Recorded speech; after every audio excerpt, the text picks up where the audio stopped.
Hello, I'm Dr. Terry James Gingrass, and this is Dr. G's ADHD Chat, the show trying to make the world safe for ADHDers.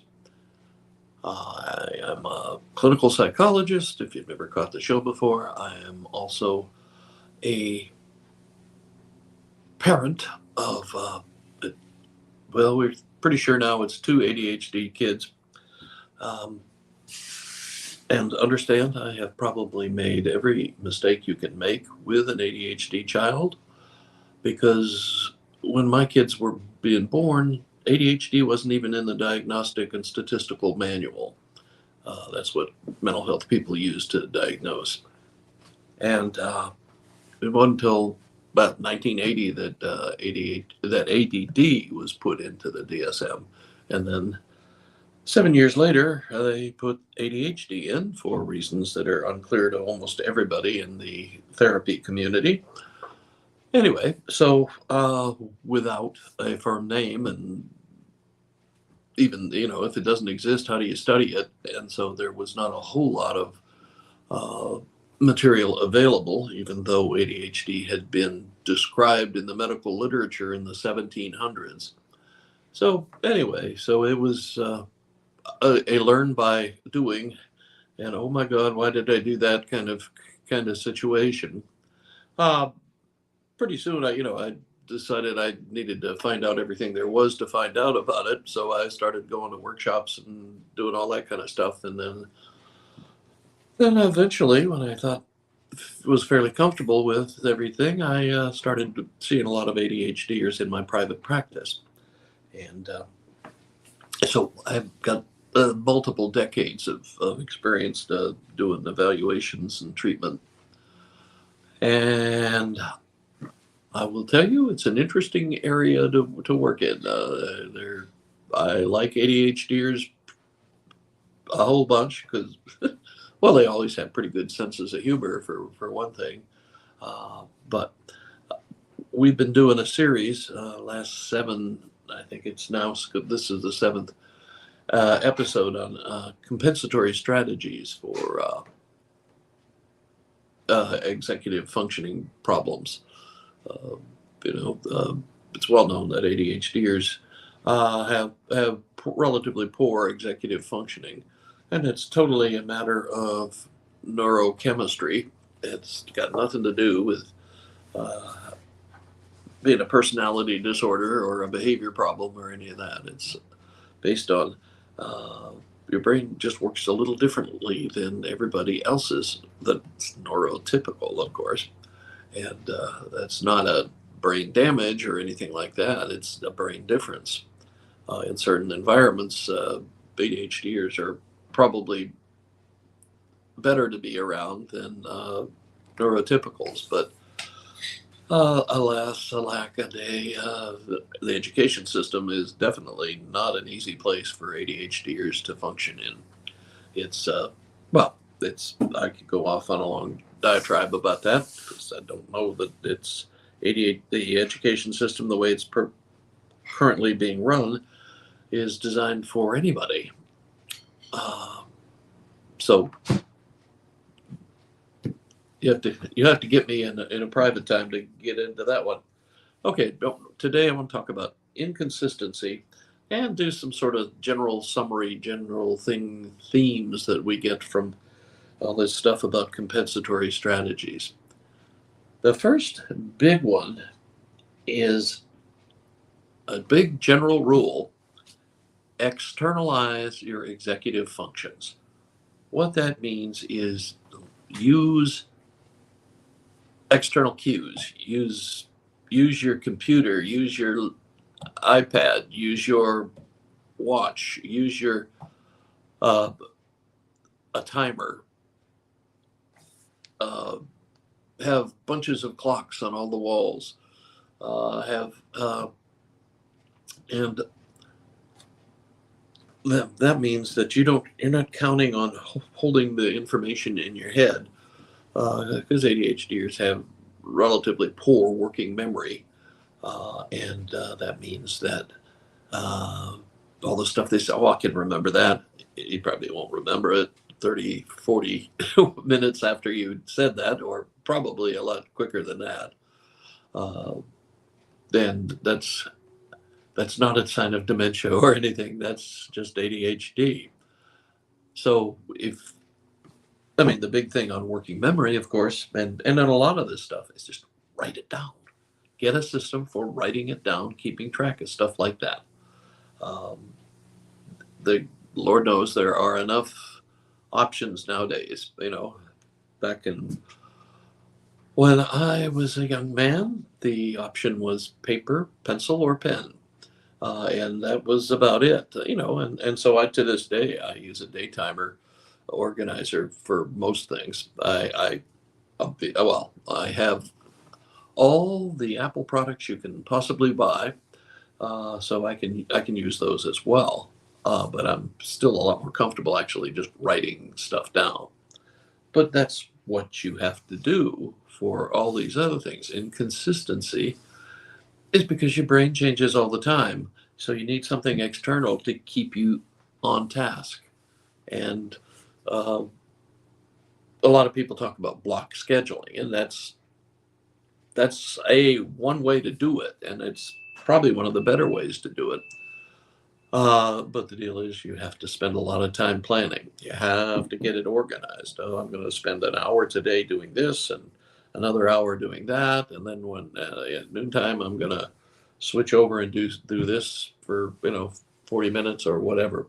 I mean, it works because you've always got a reminder. Oh, I'm supposed to be doing this now. Um, it's kind of a pain to set up, but once you set it up, it works really well, and will keep you being more consistent. It's um, Well, it's an important strategy, and one, they've got all kinds of software that'll do the kind of the same thing for you, and it will help you with big projects that you can break them down, and Trello and those sorts of things, and they will work for you as an individual. So, schedulers, uh, learn to love checklists. Checklists are relatively easy to choose. You just what the task is, and what do I have to do first and second and third and fourth and fifth. And some of them are set up so that you check them off on your computer, and others are set up, well, if you're doing it handwritten, you just put a check on it. I used to be a missile man in the Air Force, and we had a huge navigator bag, which is about this big and about that deep, and we had checklists coming out of our ears. And we used to use a grease pencil. They were in plastic, so we used to use a grease pencil and tick off when we did a step. And then, of course, we had to remember to come back out of it once we got started, and once we finished and things were returned to normal. Their checklists are incredibly valuable. Your office, if we're out in the working world, your office, if it's a pretty well organized, efficient running one, has a bunch of checklists, but they may call them operating instructions or something like that. But it's the same idea. You go through it, do it step by step. When you get done, have some way of recognizing that you got done. Probably you don't have a bunch of grease marks that you'll erase when you finish. But that was what we did back in the day, and I fell in love with that. Actually, I just didn't intend to. I was like, oh God, I don't want to do this crap, but it was so efficient. I mean, basically, that's how you can take a 19-year-old kid and have him repairing jet engines after a 6-month training program, because you got those checklists that are I mean, they're gold. There's just no doubt about it. One of the things we don't talk about a lot, and we probably should, but we tend to we all tend to focus on the negative stuff that, you're not doing this, so if you do this, then it'll get better. But one of the things you need to do to stay efficient, and there are all kinds of research or industrial psychology kinds of research that said people who are more efficient are people who take regular breaks. And it's recommended generally that you take a break. You're working about 50 minutes and you take a 10-minute break in between. Now, if you're ADHD, you got to watch out, because that's when the distractions will hit you, and you don't want to get into your social media and find out that you've been watching Instagrams for the last 2 hours and didn't get anything done for the rest of the morning.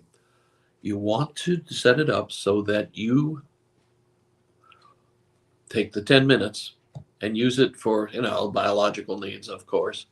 Go to the bathroom, get a cup of coffee or refill your water glass, and then consider doing some light exercise.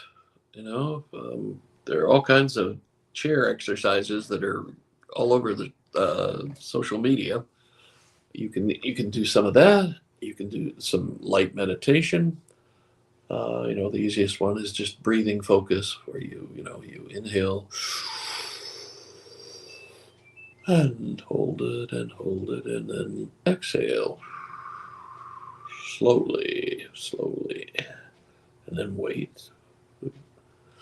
And one system has you do it by count of 4.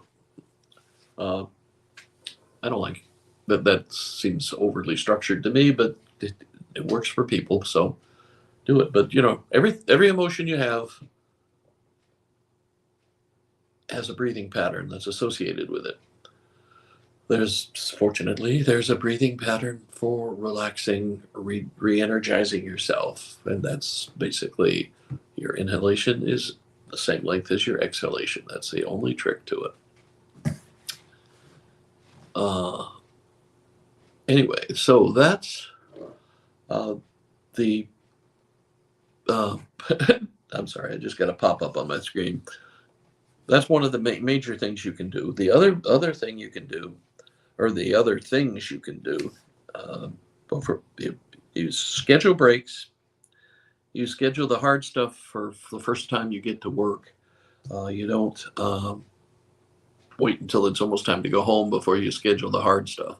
So you schedule the biggest stuff, the most demanding things early, and do not wait until later. You're going to have more energy for first part of the day, so get it all done then. Okay, and then like I said, detailed checklists are important. Have a plan. Don't let it see what happens kind of thing. You have to take charge of it. You have troubles with this area, so you take charge. You get your little schedule book out or your software package out, and you put in what you need to get done today. You have it all in there, and then you do the same thing for the next day until you've got the whole week. And you follow that schedule. You take your breaks, but you don't abuse them, and you don't use them to feed your distractions.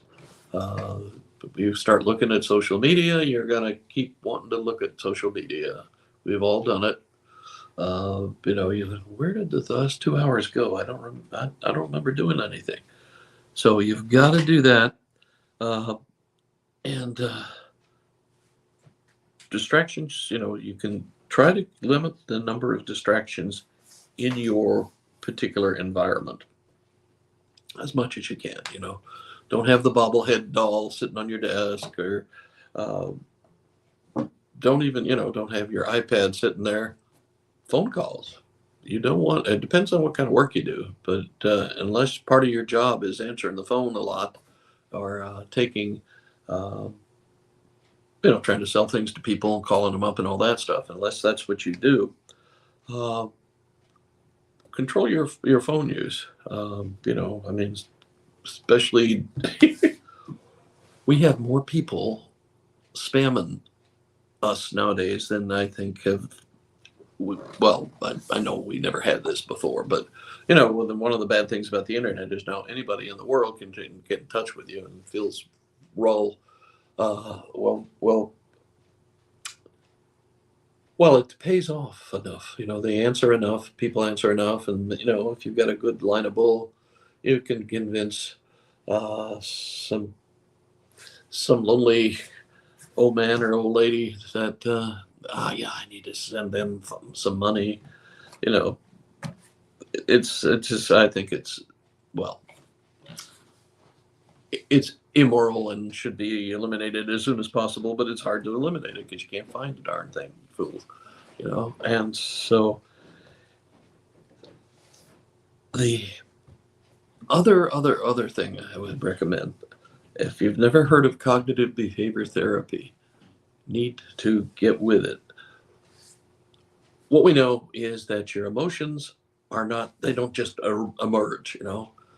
It wasn't because I got in the car accident that I had this emotion. It's because I was thinking, damn, that was a dumb thing to do. Why did I try to beat that light or whatever? Your emotions, are controlled by the way you think about things, and especially by the way you think about yourself. And most of us are pretty hard on ourselves. We pay a whole bunch of attention to the negative things we do, and don't pay much attention to the positive stuff or the things that should be triumphs. Well, unless you're winning Olympic medals or making $1 million in one day or something like that. Well, of course, but what you need to do is control that. First of all, you need to become aware of it. And it's kind of tricky to when you first, how did I get so mad? What happened? What was I thinking? What was I? But you find as you pay more attention to it, and you ought to be. This is another one of those write it down kind of things.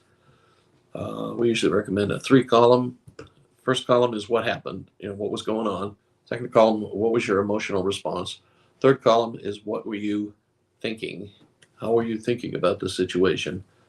And then when you get good at that, then you add another column, and this is where you think, okay, what would a way of thinking about this situation been better for me so I could stay calm and handle the situation better? What would I like to have been thinking? It sounds kind of artificial, I guess, would be the way to put it, but it works. Okay, because most of the time, when you're angry, you almost are saying out loud what you're thinking, or at least some people are when they're extremely angry. So if you're just becoming aware of that, then with awareness, then you get control. Oh crap, I'm always talking about who do I think I am? I'm getting too big for my britches. I'm always worried about that. I'm an adult. Why would I worry about that at this stage of my life? But some of us do. And so when you start thinking about that, then you say, oh, okay, well, I'm actually a pretty good guy. I've done a lot of good things in my life. And start thinking about that. Okay? That will help you. Because it's really hard to do stuff that's a little bit difficult for you, like a lot of this compensation stuff is, when you're feeling bad about yourself. It's like, oh, shit, nothing will work anyway. Why bother? So don't be doing that. Don't let yourself think about yourself in a very negative way. Think of yourself as a fallible human being trying to do the best he can. And that by itself will help make life a lot easier for you. Okay, gotta go now. I'm seeing that I have a low battery light coming on. And okay, so this has been Dr. G's ADHD Chat, the show trying to make the world safe for ADHDers. We need ADHDers. We need people who think outside the box, who take unusual approaches to solving problems. That's important for us. Neurotypicals are great at keeping things the way they are, but they aren't all that great at solving unusual, new, unanticipated problems. So we need a bunch of you guys. And if you're parenting a kiddo, try to raise him to feel good about himself. That's a real important part of it. And if you're an adult, do what you can do to make yourself feel good. Hey, Josh, good to see you. Well, you never know who you're going to run into when you do one of these shows. Okay, I'm leaving now, and but my website is Dr. G's. My website is terrygingrassphd.com. Got a space there for you to sign up for coaching if that's in your interest area. I do a lot of ADHD coaching for executives and entrepreneurs. I also do a fair amount with families and relationships that have one ADHD partner. Okay, with that, I will see you next time. And till then, fight the good fight. We'll see you.